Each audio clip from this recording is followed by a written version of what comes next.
página de abertura. Do livro Caminho, Verdade e Vida, psicografado por Francisco Cândido Xavier, pelo Espírito Emmanuel. Título da mensagem: Convém refletir. Mas todo homem seja pronto para ouvir, tardio para falar, tardio para se irar. Tiago 1,19.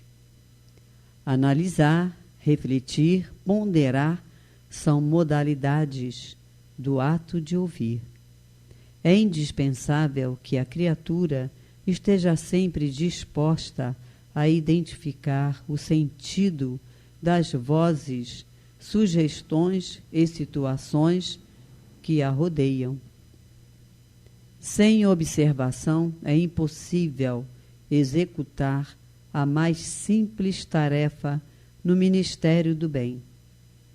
Somente após ouvir com atenção pode o homem falar de modo edificante na estrada evolutiva. Quem ouve, aprende. Quem fala, doutrina. Um guarda, outro espalha. Só aquele que guarda, na boa experiência, espalha com êxito. O conselho do apóstolo é, portanto, de imorredoura oportunidade.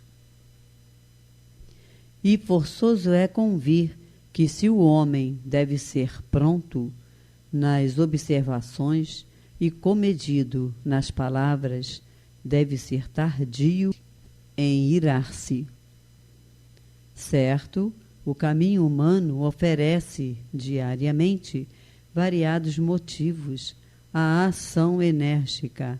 Entretanto, sempre que possível, é útil adiar a expressão colérica para o dia seguinte, porquanto, por vezes, surge a ocasião de exame mais sensato e a razão da ira desaparece. Tenhamos em mente que todo homem nasce para exercer uma função definida. Ouvindo sempre, pode estar certo de que atingirá serenamente os fins a que se destina. Mas, falando, é possível que abandone o esforço ao meio e, irando-se, provavelmente, não realizará coisa alguma. Emmanuel. E agora, a palestra. Queridos amigos e amigas, aqui estamos mais uma vez reunidos para estudar um pouco mais sobre a doutrina dos Espíritos. Como todos que já tiveram oportunidade de estar conosco, sabem que nós estudamos as 3 principais obras como base, da nossa doutrina: Livro dos Espíritos, Livro dos Médiuns, Evangelho segundo o Espiritismo. Hoje estaremos aqui juntos estudando o Livro dos Espíritos, as perguntas 31, 32 e 33, para aqueles que querem abrir aí e acompanhar o nosso estudo. E começaremos, obviamente, pela primeira pergunta, que é a 31, onde Kardec indaga aos espíritos superiores o seguinte: de onde vêm as diferentes propriedades da matéria? E os espíritos respondem: das modificações que as moléculas elementares sofrem por meio da sua união e em certas circunstâncias, respondem os espíritos. E começamos comentando que o átomo, também chamado de molécula elementar, muito embora seja decomponível em subpartículas, continua com o status que chamamos de unidade básica da matéria. Já a molécula, propriamente dita, é um grupo agregado de átomos, ou seja, Os átomos unem-se em moléculas e estas formam as substâncias, e as substâncias os corpos. Numa pesquisa sobre o comportamento dos átomos, está relacionado diretamente à química. Química é a ciência que estuda essa composição, essa estrutura e as propriedades da matéria, né?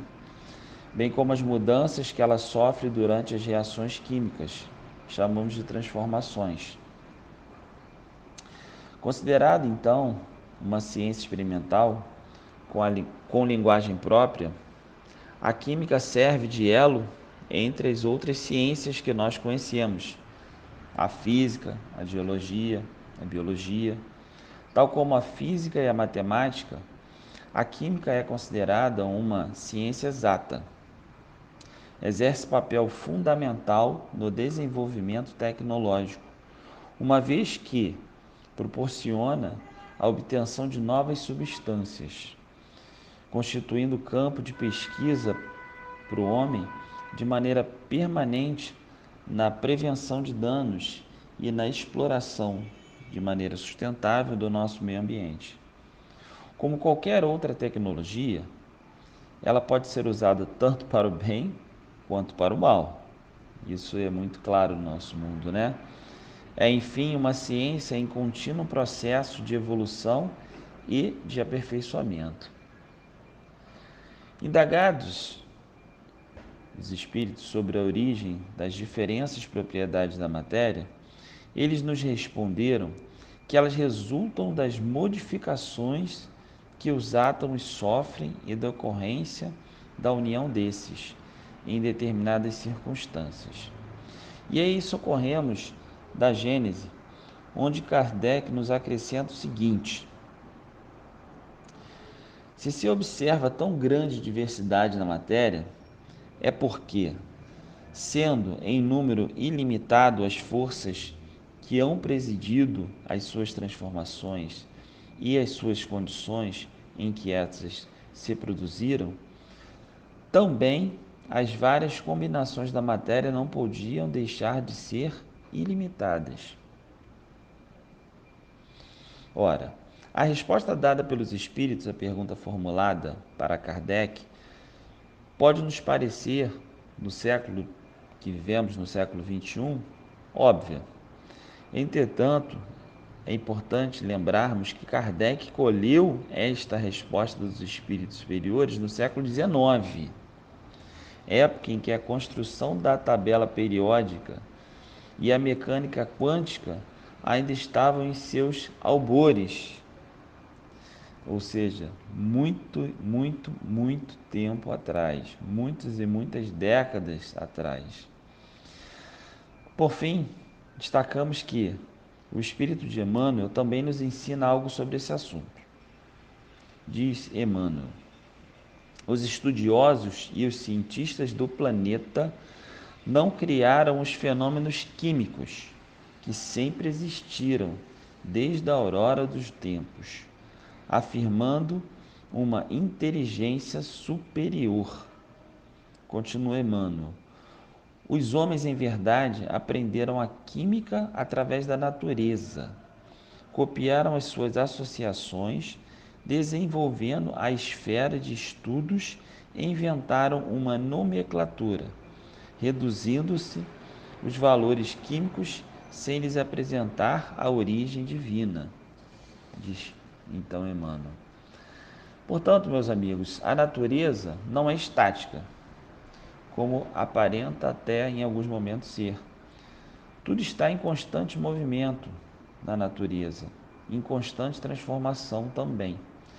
Tais fenômenos não são aleatórios, nem puramente mecânicos. Existe uma ordem na natureza que preside a tudo isso.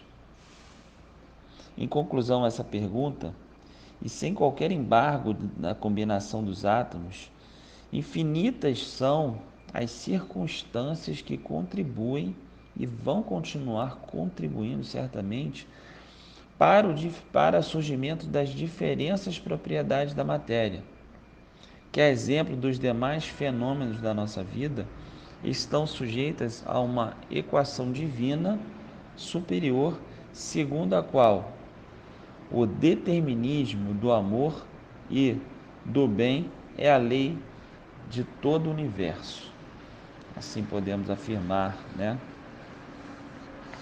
Portanto, passamos agora à pergunta de número 32. Pergunta então Kardec. De acordo com isso, de acordo com esse ensinamento trazido na pergunta anterior, os sabores, os odores, as cores, o som, as qualidades venosas ou salutares dos corpos não passariam de modificações de uma única e mesma substância primitiva? Pergunta então Kardec. E assim respondem os espíritos superiores: sim, certamente, e que só existem pela disposição dos órgãos destinados a percebê-los. E nessa pergunta a gente tem uma nota de próprio Kardec, que eu faço a leitura agora. Esse princípio é demonstrado pelo fato de nem todos perceberem as qualidades dos corpos do mesmo modo. Um acha uma coisa agradável ao gosto, enquanto outro a acha ruim. Uns veem azul e outros veem vermelho. O que para uns é veneno, para outros é inofensivo ou salutar, diz Kardec. Bom, mais uma vez a química, né? A química já nos demonstrou, que o elemento terrestre nada mais é do que a combinação de diversas substâncias variadas ao infinito. Muito embora os químicos, os grandes estudiosos, desde meados do século XVI, já tivessem feito descobertas importantes sobre a composição, sobre a estrutura e as propriedades da matéria, o codificador, à época, sempre buscando o porquê das coisas, quis saber dos espíritos superiores sobre a origem das propriedades da matéria e recebeu como resposta aquilo que acabamos de ver na pergunta anterior, 31, onde os espíritos, como eu acabei de ler, nos disseram: as diferentes propriedades da matéria resultam das modificações que os átomos sofrem em decorrência da união desses, em determinadas circunstâncias. Ou seja, aqui está o grande ponto, a variação de acordo com a circunstância, né? Na sequência, Kardec retoma a pergunta de número 30, né? Que já estudamos anteriormente, em outra oportunidade, salientando o ensino dos espíritos superiores de que a matéria é formada de um só elemento primitivo, na sua pergunta, né? Quando ele indaga da mesma substância primitiva, mas que possui a versatilidade de se modificar, conforme a percepção de cada um e de acordo com a disposição dos órgãos destinados a recebê-la, em diferentes sabores, odores, cores, sons, qualidades venosas ou até mesmo salutares, é claro. Dessa forma, é incrível nós percebermos e sabermos que todas as substâncias que existem no universo, com toda essa complexidade que nós percebemos, provieram de um único elemento, cujas transformações, porém, dependem, como já dito, de inúmeras outras variáveis. Esse elemento ou matéria elementar primitiva é o que chamamos e conhecemos pelo nome de fluido cósmico universal, que já estudamos na questão anterior, de número 27, da qual derivam todos os demais tipos de fluidos existentes, seja em que estado for, constituindo por isso a origem de todos os corpos orgânicos e não orgânicos. E mais, além de se distinguir do elemento material por suas propriedades especiais, desempenha também um papel intermediário entre o espírito e a matéria, como já aprendemos, não é? Assim como dito na pergunta de número 27, relembrando aqui, o agente de que o espírito se utiliza é o princípio sem o qual a matéria estaria em perpétuo estado de divisão e nunca adquiriria as qualidades que a gravidade lhe dá. Questão de número 27. Mais do que isso, queridos amigos, o fluido cósmico universal é a matéria-prima que serve da geração dos mundos e dos seres, imprimindo harmonia e estabilidade no universo. Nos socorremos aqui mais uma vez da Gênese, em seu capítulo 6, item 11, onde assim lá dispõe: a natureza jamais se encontra em oposição a si mesma. Uma só é a divisão do brasão do universo: unidade, tracinho, variedade. Tudo no universo se liga, tudo se encadeia, tudo se acha submetido à grande e harmoniosa lei da unidade, desde a mais compacta materialidade até a mais pura espiritualidade. Assim dispõe também na Gênese, capítulo 14, item 12. Então, queridos amigos, concluindo a pergunta de número 32, eis aqui um princípio absoluto. Todas as substâncias, por mais diferentes que pareçam, intrínseca ou extrinsecamente, são apenas modos diversos pelos quais a matéria se apresenta. Por isso, os espíritos nos realçam e destacam a grande lei de continuidade, dizendo que tudo está em tudo, conforme agora passaremos e estudaremos na pergunta de número 33. Bom, a pergunta de número 33, como eu disse logo no início do estudo, ela se divide em duas, 33 e 33A. Eu vou fazer a leitura da 33 e da 33A e aí depois a gente vai aos comentários dela. A primeira pergunta formulada por Kardec, 33, diz o seguinte: a mesma matéria elementar é suscetível de passar por todas as modificações e de adquirir todas as propriedades? Pergunta Kardec. E os espíritos respondem: sim. E é isso que se deve entender quando dizemos que tudo está em tudo, como respondem aqui os espíritos. E Kardec lança uma nota nessa pergunta 33, do caput, né?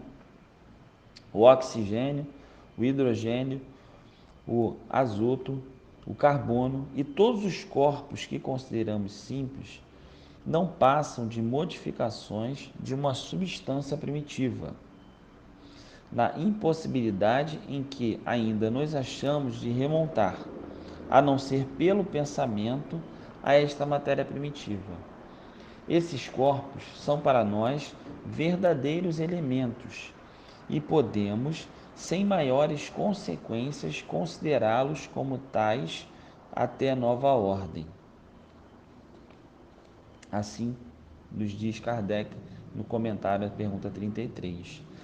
E na 33A, indaga Kardec aos espíritos superiores: esta teoria não parece dar razão aos que só admitem na matéria duas propriedades essenciais, a força e o movimento, e que pensam que todas as outras propriedades não passam de efeitos secundários, variando segundo a intensidade da força e a direção do movimento?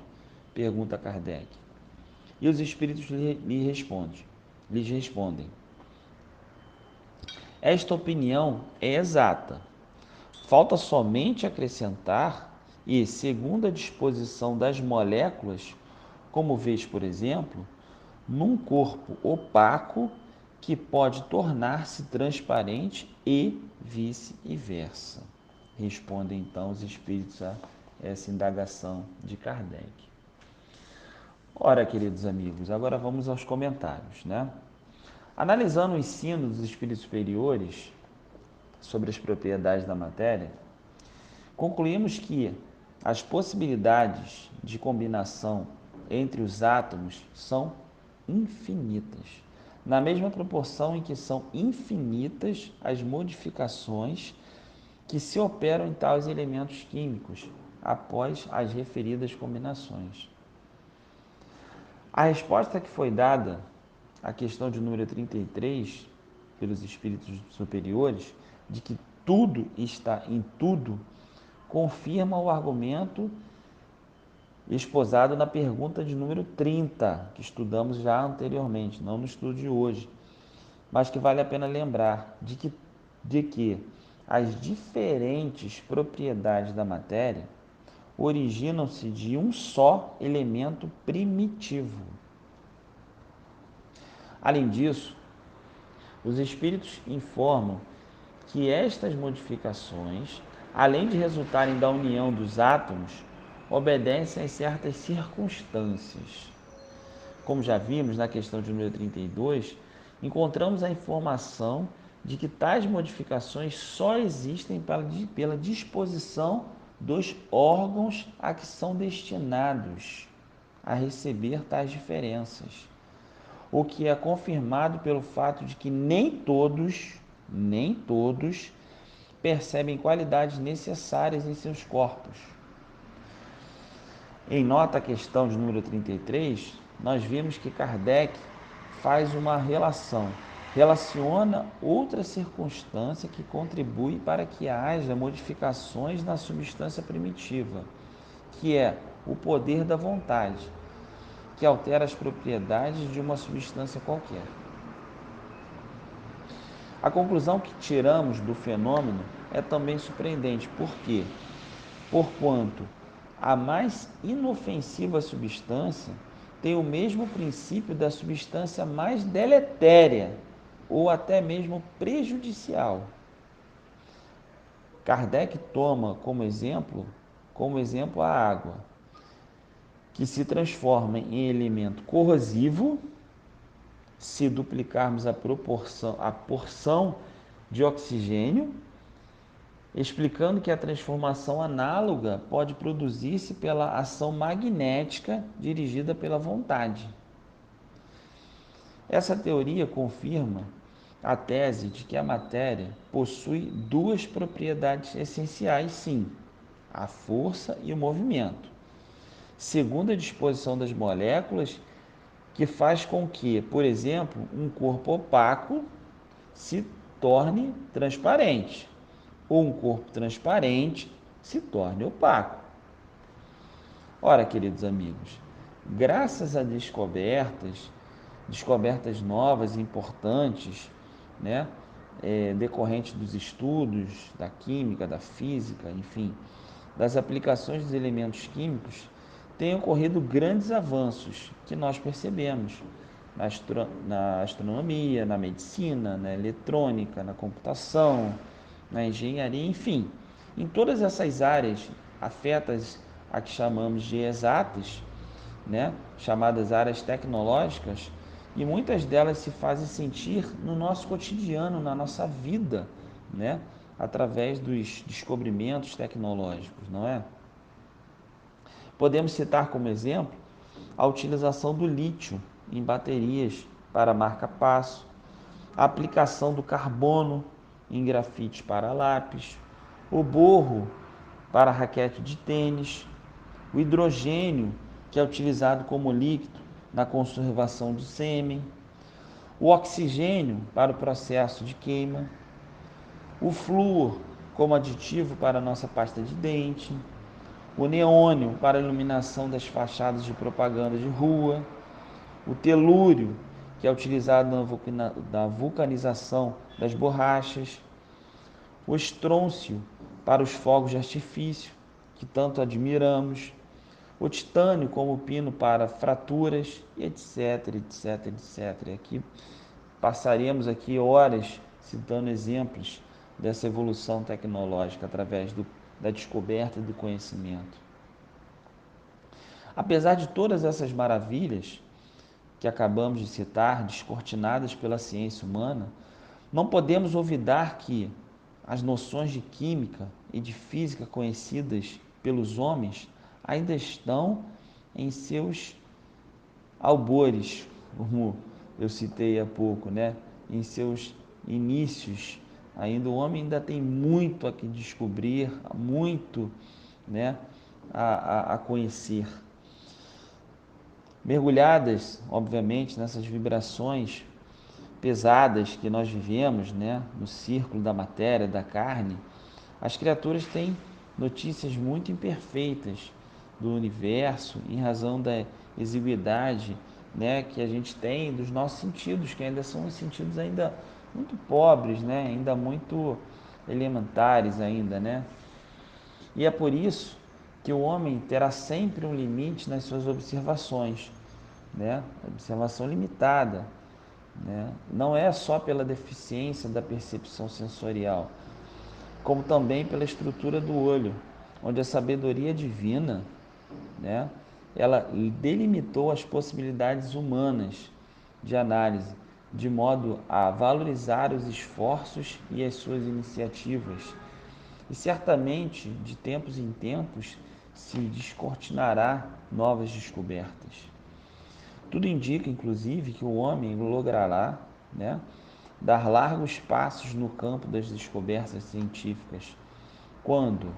Quando se decidir investigar mais profundamente as interações existentes entre a matéria e o espírito, duas forças que se completam, se complementam e que devem interagir entre si, né?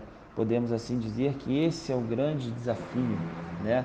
O homem evoluir moralmente a fim de aproveitar essa evolução tecnológica, né, que avança a passos largos e certamente nos auxiliará muito, né, nos próximos séculos, enfim, nas próximas encarnações aqui no nosso planeta.